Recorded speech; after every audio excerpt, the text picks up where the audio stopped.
आत्मा को नया जन्म कैसे मिलता है? कौन तय करता है उसका शरीर, परिवार और भाग्य? मृत्यु के बाद आत्मा का सफर खत्म नहीं होता, बल्कि एक और अध्याय की शुरुआत होती है। गरुड़ पुराण कहता है, पुनर्जन्म कोई संयोग नहीं, बल्कि यह पूरी तरह पूर्व जन्म के कर्मों से जुड़ी हुई एक दिव्य योजना है।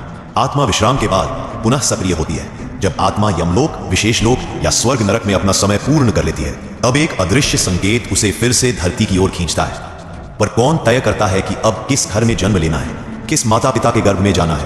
कौन होगा भाई, कौन होगी बहन, कौन होंगे गुरु और किससे होगा प्रेम या घृणा? क्या यह सब भाग्य है या कोई दिव्य गणना? यह निर्णय होता है चित्रगुप्त की गणना और ब्रह्मा के निर्देशों से। गरुड़ पुराण कहता है, ब्रह्मादेव पुनर्जन्म की संपूर्ण रूपरेखा तय करते हैं, परंतु आधार होता है आत्मा के पिछले कर्म।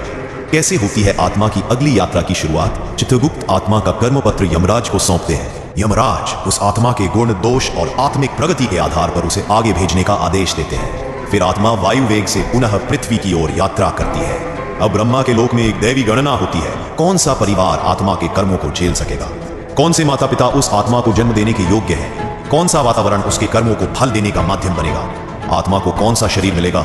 यदि आत्मा ने पशु वृत्ति वाले कर्म किए हैं तो पशु योनि, यदि उसने अधार्मिक और स्वार्थी जीवन जिया है तो नीच योनि, यदि उसने सेवा, भक्ति, संयम का मार्ग अपनाया है तो मनुष्य शरीर। गरुड़ पुराण कहता है, मनुष्य जन्म दुर्लभ है। यह केवल उसी को मिलता है जिसने पूर्व जन्म में सत्कर्मों की नींव डाली हो। आत्मा किस घर में जन्म लेती है?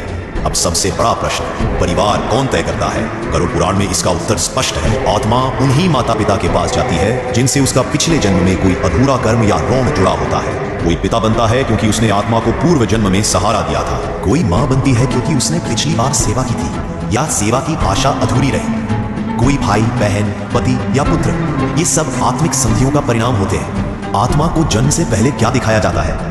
गरुड़ पुराण एक अद्भुत बात बताता है। जन्म से पहले आत्मा को अपने आगामी जीवन की झलक दिखाई जाती है। उसे उसके भावी सुख दुख, शरीर की सीमाएं, रिश्तों के उतार चढ़ाव, सब कुछ दिखाया जाता है।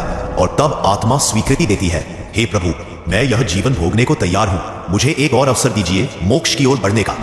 माँ के गर्भ में प्रवेश। अब आत्मा एक भ्रूण के रूप में माँ के गर्भ में प्रवेश करती है। यह यात्रा अत्यंत कष्टकारी होती है। गरुड़ पुराण में कहा गया है, गर्भ में आत्मा सिकुड़ी हुई अवस्था में रहती है। उसे अपने पिछले जन्म की स्मृति होती है। वह बार बार भगवान से प्रार्थना करती है, इस बार मैं भूल नहीं करूंगा प्रभु। पर जन्म लेते ही वह सब विस्मृत हो जाता है। जन्म की योजना का उद्देश्य क्या है?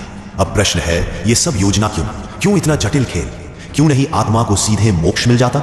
उत्तर है, क्योंकि आत्मा को स्वयं अनुभव से सीखना है। अगर किसी आत्मा ने दूसरों को अपमानित किया था तो अगली बार उसे अपमान सहने का जीवन मिलेगा। अगर किसी ने प्रेम में विश्वासघात किया था तो अगली बार उसे प्रेम की पीड़ा से गुजरना होगा। इस तरह आत्मा अपने कर्मों के फल को जीकर, समझकर और स्वीकार कर एक दिन मोक्ष के योग्य बनती है। गरुड़ पुराण का यह अध्याय हमें सिखाता है, जन्म लेना कोई साधारण बात नहीं, यह एक दिव्य, सटीक और पूर्ण योजना का परिणाम है।